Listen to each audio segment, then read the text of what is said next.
Well, hey everyone, my name is Pete Krause with Modern Cardboard, and today I'm going to do just a little different video than what I normally do, which is like a how to play. This is going to be an overview video on a game called Fractal Beyond the Void.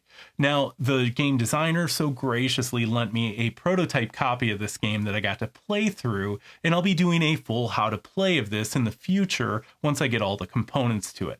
So I thought it'd be kind of cool to give you a sneak peek of this one. So let's dive in. So Fractal Beyond the Void is a 4X game, and 4X games are some of my favorite types of themes when it comes to board games, especially if they're really theme heavy. If we look down here, we have our galaxy map or board, and I'm set up for 2 players. We have a starting sector for the gold player here and a starting sector for the green player here. Some of the sectors on this, which are hexes, are placed in kind of a firm starting order when you set up the game, and then some of these are randomized. If we set up for a 3 or 4 player game, the map grows and I'd add additional starting sectors. Going over to the player board, we can see that each player gets an empire board and a faction board. These are actually independent of each other, so you can select your color and then select your faction. At the start of the game, you get to select from 7 different factions. And if you go through the Aftermath campaign mode, you'll unlock 5 additional factions. Up here, we have our action cards, which I'll talk about, that get used during the action phase. We have our mystery deck and some additional tokens. We have kind of what I call our technology market. And then we have our round track here, or our era track, however we want to call it. And most importantly on our board is our objective card. If you're interested in how you win the game, which everyone should be, this is how you do it. Objective cards are randomized. You actually have 8 different objective cards that the game starts with, and so you're going to get randomly one of those.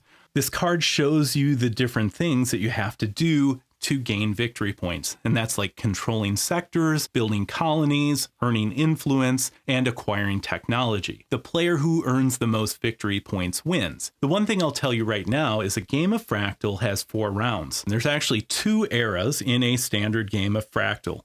Era 1 consists of 2 rounds, and then you have this transition phase.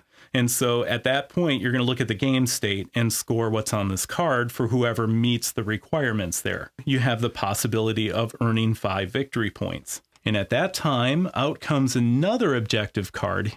And for the next era, rounds 3 and 4, you have some additional requirements that are needed to get victory points. But now all victory points score 2, so there would be a possibility of earning 10 victory points then at the end of the 4th round. Some of you may ask, okay, why is there like rounds 5 and 6 on here? Well, those only get used perhaps in some missions in the campaign mode. A game of Fractal Beyond the Void is made up of 4 rounds, and each round consists of 4 phases. There's the income phase, action phase, conflict phase, and end of era phase. So the income phase is an upkeep step that goes by really quickly and kind of gets you ready so you can take your actions. Step 1 is where any players would remove these depletion tokens if they're on any of the 4 basic actions. And along with a couple other things during the income phase, players check how much they get paid in credits based on what's on the farthest to the right exposed space on this productive track. Normally at the start of the game, you'll get 3 credits for sure. And then players collect their credits, which look like these. So during the action phase, players take turns taking a mandatory 2 actions on their turn. So one player takes 2 actions, and then the next player takes 2 actions, etc. Actions continue to take place until a player plays their second card-based action, which we'll look at in a minute. On a player's turn during the action phase, again, each player must take 2 actions. They can select from their 4 basic actions, and they can't take the same basic action twice on the same turn. They would have to take 2 different actions on the turn, but they could do those 2 same actions again on another turn. Players can also take an optional action that's on their government card during the action phase, and then players can do this thing called playing an action card. The first action we're going to look at is the recruit action. And the recruit action is how you build up your forces on a sector on the map. To do this, you spend 1 credit. And if we look at the military track, I can see that I can deploy 2 infantry. So that's symbols for infantry. And this one is for my light ships. And so I could either deploy 1 light ship or 2 infantry. I'm going to choose 2 infantry. So I take 2 of these. and deploy them on the only sector that I have that has one of my colonies.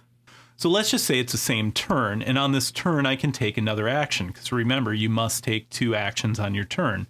For my second action, let's say I take this advance action. Now the advance action is how you move your units or troops around the map. To do this, again, this costs me 1 credit, so I pay 1 credit, and then I'm going to look at 2 different tracks, the Imperial track and Scientific track. These are the 2 tracks that really help you expand.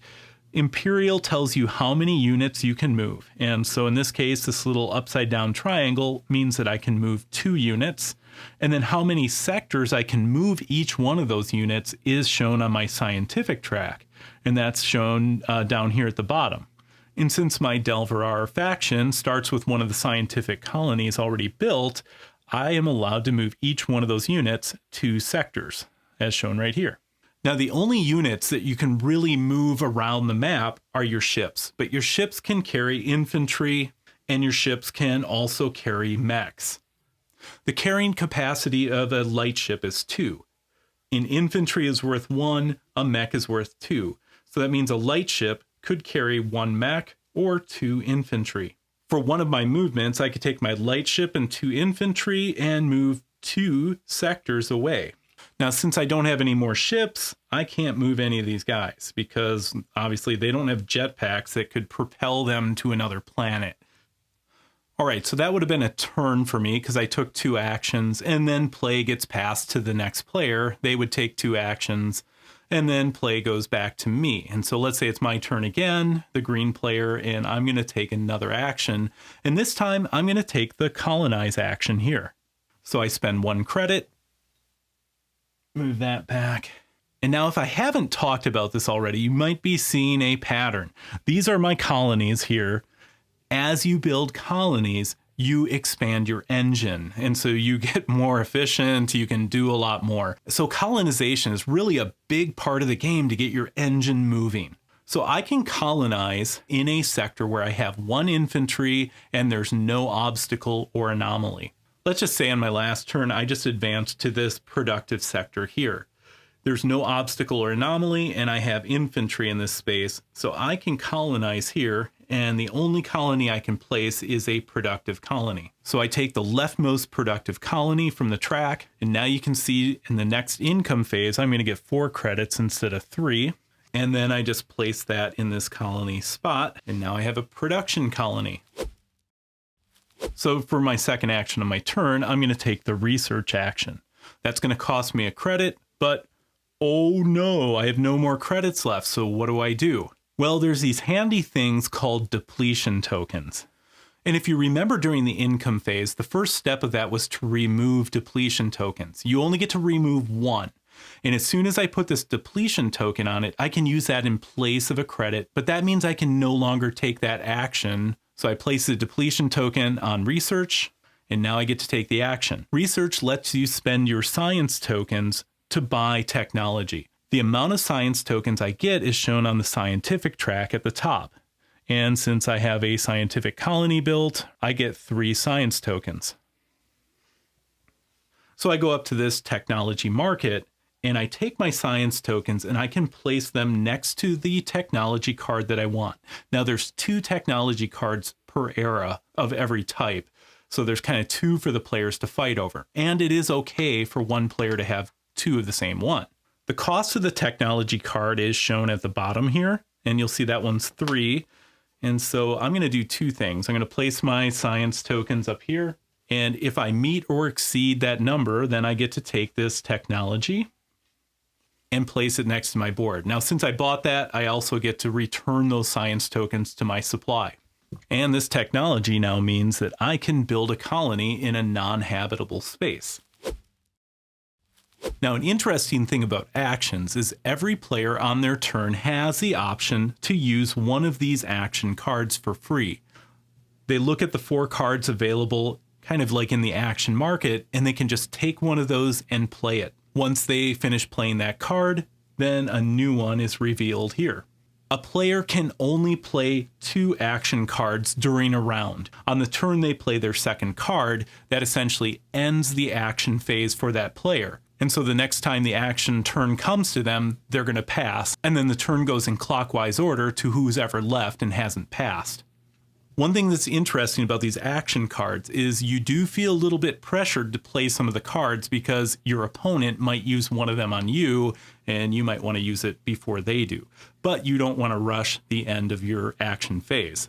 Now, the first player to be done taking actions takes this token, the first player token, and flips it over to this watcher side. If they're sitting there waiting for other players to finish, this gives them an advantage, where once the action phase is done, this player will get to take either an advance action or a recruit action for free. I find this kind of helps equal the playing field if you finish taking actions first and another player gets to take several more. So after the action phase, a conflict takes place in any contested sector, like the one here. A battle medal gets placed in each contested sector. Players then simultaneously play one tactic card from their hand and compare the results. Each player normally will have 6 tactics, and then they'll have one additional card for their warship and one for their mechs if they're in the battle. So the number that's listed in the upper left corner is the initiative, and the lower the initiative, the faster the card activates. The symbol in the upper right-hand corner of the card shows you what military technology corresponds with this one and would trigger the tech upgrade at the bottom of the card.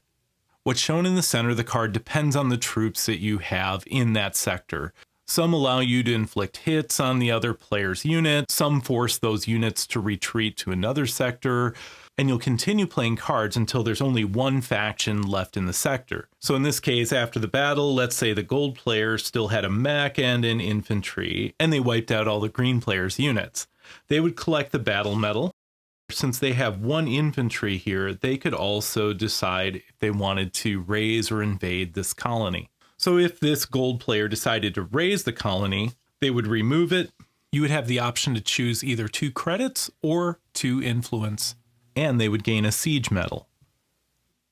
If they decided to invade the colony, they would replace it with one of theirs.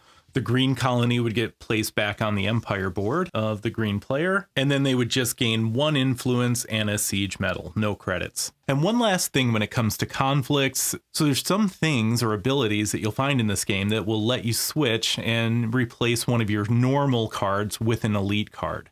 And that'll strengthen your normal tactic deck over time. So that gives you a good idea of how a round works. And just to recap, you're going to play 2 rounds, and then you go through this transition phase at the end of Era 1. During the transition, each one of these earns you 1 victory point if you meet the conditions as stated on the right side of the objective card. You have the possibility here to earn up to 5 victory points.